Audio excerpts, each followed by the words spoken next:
Hello, dear aspirants. My name is Bhanu Sharma, and in today's lecture, we'll be studying about international relations.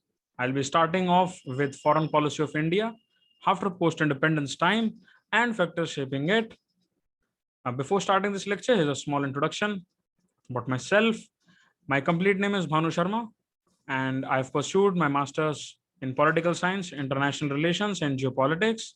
I've been teaching and mentoring students across India from Delhi to Mumbai to Madhya Pradesh in UPSC and state pieces preparation, and I'm here to help you all. So we'll be starting off with the first lecture, which is on foreign policy of India. This part is very important as far as your GS paper 2 of your UPSC exam is concerned, UPSC Civil Services exam. And foreign policy को समझने से पहले आपको पता होना चाहिए कि foreign policy के जो टाइप्स हैं वो कितने हैं। देखिए, फॉरेन पॉलिसी भी एक पॉलिसी है उसी तरीके से जैसे कि एक इंडिविजुअल जो है, एक इंसान, एक ह्यूमन बीइंग जो है, उसके डिफरेंट डिफरेंट लोगों से डिफरेंट तरीके से डिफरेंट टाइम पर रिलेशन होते हैं। जैसे कि आपका कोई क्लोज फ्रेंड हो सकता है, आपका कोई बैचमेट हो सकता है, कलीग हो सकते हैं, आपके एक्वेंटेंस हो सकते हैं, या फिर आपके क्लोज फैमिली मेंबर्स हो सकते हैं, या फिर आपके बिल्कुल close family members including your parents and your brother और सिस्टर्स। इसी तरीके से फॉरेन पॉलिसी में भी एक जो कंट्री है, जो नेशन है, सपोज कीजिए इंडिया, कुछ ऐसे देश हो सकते हैं जो इंडिया के एलाइज हैं, जो इंडिया के साथ हैं। फॉर एग्जांपल अमेरिका, अगर हम प्रेजेंट कंडीशन में बात करें, Russia also can be the one example. लेकिन कुछ ऐसे कंट्रीज होते हैं जिनसे हमारी हॉस्टिलिटीज रहती हैं, जो कि हॉस्टाइल नेशंस जिनको कहा जाता है, जैसे चाइना और पाकिस्तान। कभी ना कभी आप न्यूज़पेपर में, मैगजीन्स में, एडिटोरियल्स में डिस्प्यूट देखेंगे, पाकिस्तान का इंडिया के साथ, चाइना का इंडिया के साथ, बॉर्डर्स से रिलेटेड कोई डिस्प्यूट, जो कि मिलिट्री डिस्प्यूट भी हो सकता है, कई बार इकोनॉमिक भी हो सकता है। इसी तरीके से दो तरीके की जो आपकी फॉरेन पॉलिसी है, जो कि ब्रॉडली अगर हम क्लासिफाई करें, पूरे वर्ल्ड में हर नेशन या तो चाणक्य फॉरेन पॉलिसी की तरफ या अशोका फॉरेन पॉलिसी की तरफ इंक्लाइन होती है। ये जो दो फॉरेन पॉलिसी हैं, आपको ये समझना है एग्जाम के पर्सपेक्टिव से कि कोई भी country entirely Chanakya foreign policy पे या एंटायरली अशोका की फॉरेन पॉलिसी पर डिपेंड नहीं करेगी। हो सकता है किसी में थोड़ा सा ज्यादा चाणक्य की फॉरेन पॉलिसी का यूज हो रहा हो, थोड़ा कम अशोका की पॉलिसी का, या वाइस वर्सा। अगर हम चाणक्य की फॉरेन पॉलिसी की बात करें, देखिए चाणक्य का ये मानना था कि अगर आपको शक्ति का यूज करना पड़े, अगर शक्ति का प्रदर्शन करना पड़े in order to attain power, तो आप करिए। और ये शक्ति मिलिट्री पॉइंट ऑफ व्यू से उन्होंने बोली है, जिसको कि कहा जाता है कि crush your enemy by force. यानी कि अगर शक्ति लगानी पड़े, मिलिट्री स्ट्रेंथ लगानी पड़े, फिर भी आपको एनिमी को या कोई भी हॉस्टाइल अगर नेशन है उसे कंप्लीट तरीके से खत्म कर देना है, ये कहना होता है चाणक्य फॉरेन पॉलिसी का। इसलिए चाणक्य फॉरेन पॉलिसी को कई बार हिंदू या फिर इंडियन एक्सप्रेस में भी देखेंगे with the name of realist policy.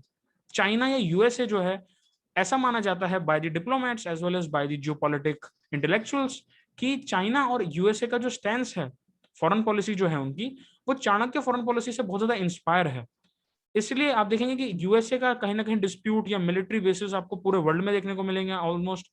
ऐसे ही चाइना के साथ साउथ चाइना सी में कोई ना कोई किसी ना किसी कंट्री का या बॉर्डर लाइन कंट्री का डिस्प्यूट होता है। इसको कहते हैं चाणक्य की फॉरेन पॉलिसी।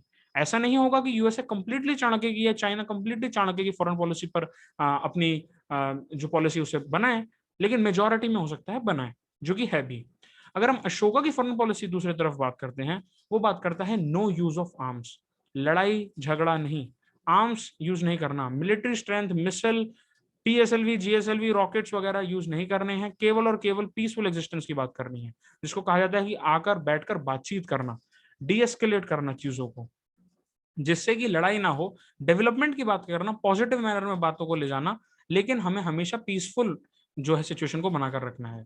इसलिए आप देखेंगे कि इसको आइडियलिस्ट, पैसिफिस्ट, बुद्धिस्ट या फिर नॉन रियलिस्ट फॉरेन पॉलिसी के नाम से भी जाना जाता है।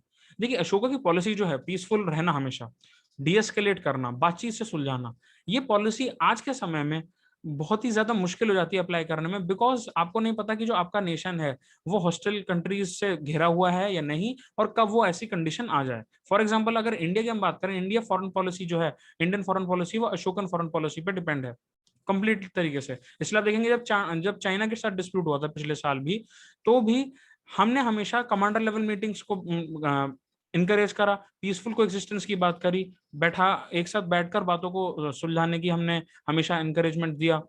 लेकिन ये इंडिया को भी पता है कि इंडिया जो है हॉस्टाइल कंट्री से घिरा हुआ है, for example Pakistan, for example China, दो सबसे इजी एग्जाम्पल है। इसलिए ये कहना कि कंप्लीटली अशोकन फॉरेन पॉलिसी है इंडिया की, ऐसा नहीं है।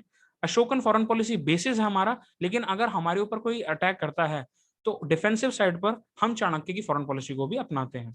तो कोई भी पर्टिकुलर कंट्री ऐसा नहीं होगा कंप्लीटली चाणक्य या 100% अशोकन या 100% चाणक्य फॉरेन पॉलिसी। ऐसा हो सकता है कि रेशियोज में डिवाइडेड हो या परसेंटेज में हो कि हाँ ज्यादातर चाणक्य, थोड़ा सा कम अशोकन, या फिर थोड़ा सा ज्यादा अशोकन फॉरेन पॉलिसी जैसे इंडिया का एग्जाम्पल है, और थोड़ी कम फॉरेन पॉलिसी चाणक्य की फॉरेन पॉलिसी पे बेस्ड हो। तो आपको ये जो दो टर्म्स हैं, रियलिस्ट फॉरेन पॉलिसी और आइडियलिस्ट फॉरेन पॉलिसी, ये काफी बार देखने को मिलेगी आपके न्यूज़पेपर्स में। So you need to remember this from the exams perspective. यहाँ पर आप देख सकते हैं चाइना का जो राइज हुआ है, जिसको कि राइज ऑफ चाइना बोला जाता है, कई बार आपको ये न्यूज़पेपर में भी देखने को मिलेगा। ये इसलिए है कि चाइना बहुत हाइपर एक्सपेंशनिस्ट पॉलिसी रखता है, हर चीज में वो आगे बढ़ना चाहता है, मिलिट्री स्ट्रेंथ में भी, एरिया को कैप्चर करने में भी, और इकोनॉमिक या ट्रेड के ऊपर अपना जो एक पावर है उसको भी बनाए रखना चाहता है। इसलिए आप देखेंगे कि चाइना का डिस्प्यूट हर बॉर्डरिंग कंट्रीज के साथ होगा, इवन साउथ चाइना सी में भी जो स्मॉल आइलैंड्स हैं वहां पर भी, जैसे जापान के साथ डिस्प्यूट है, इंडिया के केवल साथ नहीं है, इंडिया के साथ भी है, ताइवान के साथ भी है, साउथ चाइना सी में बहुत ज्यादा डिस्प्यूट आपको चाइना के देखने को मिलेंगे। इसलिए देखेंगे कि चाइना जैसा जो कंट्री है वो बहुत ज्यादा मैसिव एक्सपेंडिचर करता है मिलिट्री या डिफेंस पर, बिकॉज शक्ति का प्रदर्शन वही कर सकता है जिसके पास शक्ति के लिए जो साधन है, जो मिलिट्री या डिफेंस के जो इक्विपमेंट्स हैं वो प्रॉपर अमाउंट में हो। तो ये भी आपको इंपॉर्टेंट तरीके से याद रखना है। इवन इतने ज्यादा लेवल पर जो चाइना है वो हाइपर एक्सपेंशनिस्ट अपना नेचर शो करता है, दैट मैन मेड आइलैंड्स हैं, आदमी के बने हुए आइलैंड्स हैं साउथ चाइना सी में, which have been made by China, जहां पर वो अपने मिलिट्री को डिप्लॉय करते हैं। प्लस चाइना के पास एक और टेक्निक होती है जिसको कि डेट ट्रैप के नाम सब जानते हैं, कि अंडर डेवलप्ड या डेवलपिंग कंट्रीज में जाओ, वहां पर अपने बड़े बड़े कंपनीज को लगाओ, और उन कंपनीज से इतना ज्यादा डेवलपमेंट करो जिससे कि बाद में जो वो अंडर डेवलप्ड या डेवलपिंग कंट्रीज हैं वो उसको पैसे वापस पे ना कर पाए। और ऐसे कंडीशन में चाइना ही उस पर्टिकुलर एरिया को, उस पर्टिकुलर जमीन को, उस पर्टिकुलर इंफ्रास्ट्रक्चर को खरीद लेता है, जिसका एग्जांपल हमें श्रीलंका में या मंगोलिया में भी देखने को मिलता है। इसको कहते हैं डेट ट्रैप, यानी कि केवल और केवल एक्सपैंड मत करो रीजनल साइड से या जोग्राफिकल से, मिलिट्री पर्सपेक्टिव से, बट ऐसे भी एक्सपैंड करो कि आप इकोनॉमिकली भी ओवर पावर कर जाओ किसी अंडर डेवलप या डेवलपिंग कंट्री को। इसलिए इंडिया को अपना जो फॉरेन पॉलिसी है वो बहुत ही इंपॉर्टेंट तरीके से शेप अप करना था। डोकलाम सिक्किम और पेंगोंग सो लेक जैसे डिस्प्यूट आप देखते ही आ रहे हैं, इसलिए आप समझ सकते हैं कि चाइना का चाणक्य फॉरेन पॉलिसी से कितना ज्यादा मेजोरिटी में सामना हुआ है और वो कितने अच्छे तरीके से उसको यूज करता है। This is the map which you can see, mapping जो यूपीएससी के अंदर आता है प्रीलिम्स में स्पेशली, वहां पर आपको साउथ चाइना सी की लोकेशन प्रॉपर कौन सी नेबरिंग कंट्रीज हैं, this is very important from your exams perspective. यहाँ पर ये एक ऐसा रीजन है जहां पर बहुत ज्यादा डिस्प्यूट होता है चाइना और यूएसए के साथ, चाइना और यूएसए का काफी बार हुआ है यहाँ पर। प्लस यूएसए भी चाइना के फॉरेन पॉलिसी को अडॉप्ट करता है, जहां पर हम देखते हैं यूरोप के जितने भी नेटो मेंबर्स कंट्रीज हैं यहाँ पर सभी जगह मिलिट्री बेसिस की प्रेजेंस है यूएसए की। और आपको एक और चीज देखने को मिलेगी कि हमारा जो आइडियलिस्ट जो स्टैंड है जो कंट्रीज का, इवन वहां पर भी जैसे Japan, south Korea, Australia, Oman, Iraq, ऐसे काफी सारे कंट्रीज और लिस्ट जाती जाती है यूएसए के मिलिट्री बेसिस की जहां पर प्रेजेंस है। तो यूएस और चाइना जैसे ऐसे कंट्रीज हैं जो कि बहुत एक्सपैंड करना चाहते हैं, इसको कहेंगे चाणक्यन फॉरेन पॉलिसी या रियलिस्ट पॉलिसी। आइडियलिस्ट की अगर हम बात करें, ऐसे कंट्रीज जो कि पीसफुल को एग्जिस्टेंस में बिलीव करते हैं, सबसे पहले आता है जापान। जापान की खुद की पुलिस है लेकिन खुद की walking on the ground military नहीं है, वो मिलिट्री की असिस्टेंस प्रोवाइड होती है यूएसए के द्वारा। इंडिया में दो मिलिट्री है, बहुत पावरफुल मिलिट्री है इंडिया की, एयरफोर्स, नेवी। लेकिन इंडिया का जो पहला स्टैंड रहेगा फॉरेन पॉलिसी में, अगर कहीं भी डिस्प्यूट अराइज होता है, it is always an idealist stand, कि हम पीसफुल को एग्जिस्टेंस की बात करते हैं। एशियन मेंबर्स की जितने भी कंट्रीज हैं वो सभी आइडियलिस्ट हैं। आपको ज्यादातर आइडियलिस्टिक फॉरेन पॉलिसी उन कंट्रीज में देखने को मिलेगी जहां पर Buddhism as a majority religion फला फूला या फिर फ्लरिश हुआ। अब अगर हम बात करें कि इंडिया की जो फॉरेन पॉलिसी थी इंडियन नेशनल मूवमेंट के बाद, जैसे 1947 में आजादी हमें मिली और हमारे जो लीडर्स थे उनके पास एक बहुत इंपॉर्टेंट चीज थी ओवरलुक करने के लिए, टू लुक अपॉन कि हमारी फॉरेन पॉलिसी किस तरीके से हुई। तो सारी जो शेपिंग हुई है, पहला उसमें से सबसे बड़ा फैक्टर आता है अशोकन फॉरेन पॉलिसी का, कि हम हमेशा पीस लविंग कंट्री बनेंगे, हम पहले अटैक नहीं करेंगे, हम खुद को डिफेंड करेंगे। और जो हमारे इंडियन नेशनल मूवमेंट के जो आइडियल्स थे वो भी बैकग्राउंड बने हमारी फॉरेन पॉलिसी का। देखिए, अगर इंडियन नेशनल मूवमेंट की हम बात करते हैं, तो इंडियन नेशनल मूवमेंट के जो आइडियल्स थे, उसमें सबसे बड़ा जो आइडियल आता है वो आता है पूर्ण स्वराज, और ये बहुत इंपॉर्टेंट है आपके एग्जाम्स पर्सपेक्टिव के लिए, बिकॉज ये आपका हिस्ट्री और फॉरेन पॉलिसी के पार्ट को ज्वाइन कर देता है। देखिए, पूर्ण स्वराज का मतलब है कि हमें कंप्लीट इंडिपेंडेंस चाहिए, हम अपने ऊपर राज करेंगे, हमें किसी और का राज नहीं चाहिए, हम खुद सोवरेन रहेंगे। इसी को फॉरेन पॉलिसी या इंटरनेशनल रिलेशन की भाषा में बोला जाता है स्ट्रेटेजिक ऑटोनॉमी।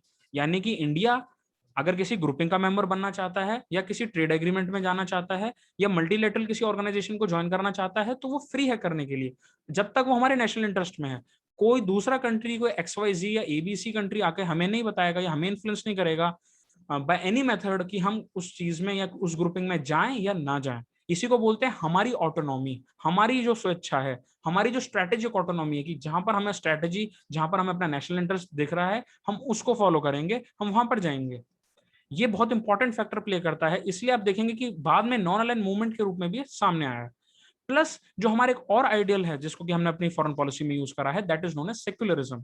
यानी कि इंडिया क्रिश्चियन मेजोरिटी देशों के साथ भी जियो पॉलिटिक्स में शामिल होगा, मुस्लिम कंट्रीज के साथ भी शामिल होगा, जूइश कंट्रीज के साथ भी शामिल होगा। और अगर आप इसराइल और पैलेस्टाइन के इशू को देखेंगे तो हमने बहुत अच्छे से इसको टैकल किया है, जहां पर हम इसराइल के साथ भी हैं और पैलेस्टाइन के साथ भी हैं, और हम एक पीस एग्रीमेंट चाहते हैं, एक पीसफुल इसका जो बुरे रेपरकशन है वो ना हो, एक पीसफुल रिजल्ट इसका निकले, ये चाहते हैं। तो सेक्युलरिज्म की भावना भी बहुत important ideal of Indian national movement है, जो कि हमारी फॉरेन पॉलिसी को इन्फ्लुएंस करता है। प्लस रेशियल डिस्क्रिमिनेशन जितनी भी हुई, जैसे कि मिस्टर नेल्सन मंडेला जो कि लीडर निखर कर आए रेशियल डिस्क्रिमिनेशन के मूवमेंट के टाइम पर, उसमें भी इंडिया ने बढ़ चढ़कर अपना सहयोग दिया, अपनी पूरी एक आप कह सकते हैं कि अपना स्टैंड दिखाया। कांग्रेस ने 1930s में एक फॉरेन पॉलिसी ऑफिस खोला अफ्रीका में। दैट शोज कि हमारा जो इंक्लिनेशन है वो मल्टीलैटरलिज्म के ऊपर है, प्लस हमारा इंक्लिनेशन है लोगों को साथ लेके चलने का, and it is against imperialism. Specially जब इंडियन फॉरेन पॉलिसी बन रही थी 1950s के अर्ली वाले टाइम में, यानी कि अर्ली 1950s में, इस समय इंडियन नेशनल मूवमेंट के आइडियल्स भी बहुत इंपॉर्टेंट थे, और हमारा जो अशोकन फॉरेन पॉलिसी का स्टैंड है वो भी बहुत इंपॉर्टेंट था। तो आपको ये सारी चीजें they are very important from the exams perspective. Now you will find this one important thing जिसको कहते हैं मल्टीलैटरल पॉलिसी ऑफ इंडिया।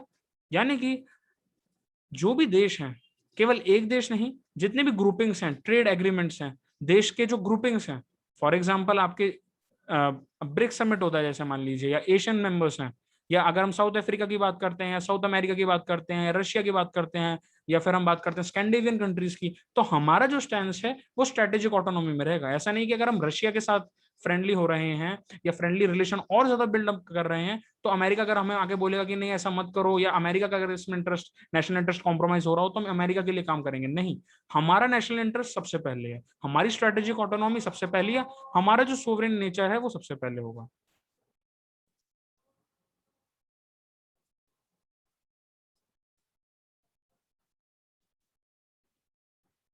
इसलिए जो हमारा स्ट्रेटेजिक ऑटोनॉमी है वो हमारा है, हम अपने नेशनल इंटरेस्ट के हिसाब से उसको चेक करेंगे, और इन्फ्लुएंस हम किसी भी देश से नहीं होंगे। इसका बहुत अच्छा जो है कोट एंड कोट, आप इस लाइन को देख सकते हैं और लिख सकते हैं अपने आंसर्स में, that the multilateral policy of India has its genesis in strategic autonomy, that India is free to enter and exit into any group. Any group means any group, किसी भी ट्रेड एग्रीमेंट में, किसी भी international platform पे, with regards to its national interest, and as long as we are members of these groups, we are not representing the intent of any other country, but we will act only in national interest. So you need to remember what is the multilateral policy of India. You can also use these lines quote unquote in your mains answer writing sessions. No, जो first phase है जिसको कि हम optimistic phase भी बोलते हैं, या जो नॉन अलाइनमेंट फेज है जो कि 1947 से लेकर 1962 तक रहा, दैट इज अ फेज जहां पर कोल्ड वॉर का टाइम था, जहां पर जो वर्ल्ड था दो ऑर्डर्स में बटा हुआ था। पहला था आपका वेस्टर्न ब्लॉक और ईस्टर्न ब्लॉक। ईस्टर्न ब्लॉक में आता था आपका यूएसएसआर और जो कम्युनिस्ट कंट्रीज थी, और आपका जो दूसरी तरफ वेस्टर्न ब्लॉक था वहां पर आते थे कैपिटलिस्ट कंट्रीज, जहां पर अमेरिका या आपका जो डेवलप्ड कंट्रीज आप देखते हैं आज, यूरोप का जो पार्ट था वेस्टर्न वाला, पूरा वर्ल्ड उसमें डिवाइड हो चुका था। ऐसे में इंडिया जो एक नया नया देश आजाद हुआ है, एक नया देश बना हुआ है, बन रहा है, बना है, वो अंडर डेवलप्ड है, वहां पर पोवर्टी है, वहां पर फूड क्राइसिस है। ऐसे समय में हम रशिया की साइड या फिर यूएसएसआर जिसके मैं पर्सपेक्टिव में बात कर रहा हूँ, या अमेरिका की साइड अगर हम हो जाते तो हम एक आर्म्स रेस में लग जाते, यानी कि हम ज्यादा से ज्यादा मिलिट्री एक्सपेंडिचर करने लग जाते। अगर ऐसा होता, हमारे लीडर्स इस बात में बहुत ज्यादा वाइज थे, उन्होंने बहुत वाइज डिसीजन लिया कि ऐसे समय में जहां देश नया है, जहां पर अंडर डेवलप्ड है हम बहुत ज्यादा, हमने अपने एक थर्ड स्टैंड रखा जिसको बोलते हैं नॉन अलाइंड मूवमेंट। हम रशिया की तरफ नहीं गए, हम यूएसएसआर की आइडियोलॉजी की तरफ नहीं गए, हम कैपिटलिस्ट आइडियोलॉजी की तरफ नहीं गए, हमने खुद का सेटअप करा, एक खुद स्टैंड लिया जिसको कहते हैं एनएएम 1961 में, नॉन अलाइंड मूवमेंट के नाम से। मिस्टर जवाहरलाल नेहरू जी को आर्किटेक्ट बोला जाता है इस पॉलिसी का। And India emerged as a leader of Asia and Africa in a quest for a more equitable world order.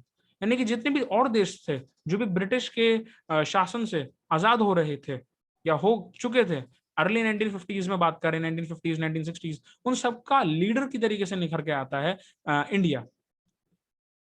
इसलिए एक इंडिविजुअल स्टैंड होना ऐसे समय में बहुत ही इंपॉर्टेंट और बहुत ही एक फॉरेन पॉलिसी के पर्सपेक्टिव से और जियो पॉलिटिक्स के पर्सपेक्टिव से एक बहुत ही अलग बात थी।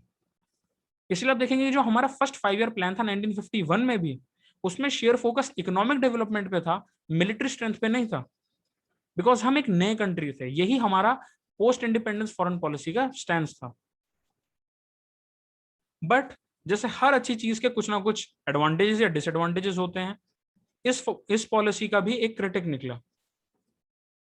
आप सोचिए, अगर आप जब तक रिएक्ट नहीं करेंगे, जब तक सामने वाला कोई आपको रिएक्शन ना दे, सामने वाला कुछ एक्शन ना करे, जब तक आप रिएक्ट नहीं करेंगे, ऐसे रिस्पॉन्स को बोलते हैं नी जर्क रिस्पॉन्स। ये जो टर्म है आपको एडिटोरियल्स में बहुत ज्यादा सुनने को मिलेगी, specially by the diplomats and by the intellectuals. इसको कहते हैं रिएक्टिव रिस्पॉन्स या नी जर्क रिस्पॉन्स। ऐसा तब होता है जब तक लड़ाई नहीं हो रही, जब तक कोई आप पर एक्सपेंशनिस्ट पॉलिसी या एजेंडा नहीं लगा रहा है, या कोई आप पर मिलिट्री अटैक नहीं कर रहा है, जब तक इंडिया नहीं किसी के भी साथ लड़ेगा या लड़ाई करेगा। ऐसे केस में ये होता है कि हम ज्यादा एडवांटेज दे देते हैं सामने वाली हॉस्टाइल कंट्री को, और हमारे पास कहीं ना कहीं किसी ना किसी लेवल पर डिसएडवांटेज रहती है, जिसका सबसे प्रेवलेंट एग्जांपल हमें 1962 की चाइना वॉर के साथ देखने को मिलता है, जहां पर इंडिया और चाइना का फेस ऑफ हुआ था और एक वॉर हुई। इसका क्रिटिक ये भी है कि हम इतना आइडियलिस्टिक बन गए कि हम पीसफुल रहेंगे, हम हमेशा डिस्प्यूट नहीं होने देंगे, हम बातचीत के द्वारा रास्ता निकालेंगे। इससे मिलिट्री एडवांसमेंट भी कम हुई। कभी सोचा ही नहीं कि कोई हमारे जो एग्रेसिव स्टैंड को फॉलो कर सकता है हमारे देश के खिलाफ, लेकिन ऐसा हुआ।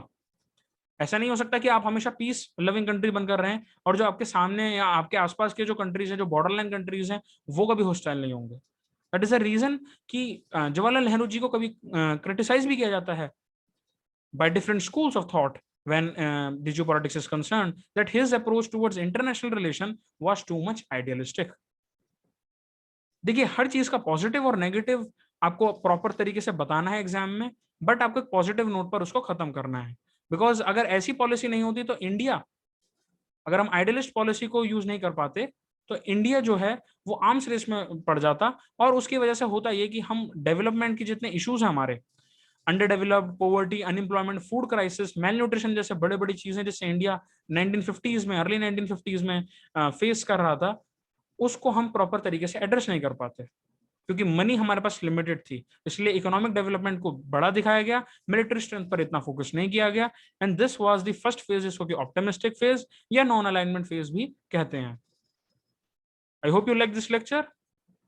Stay safe and thank you.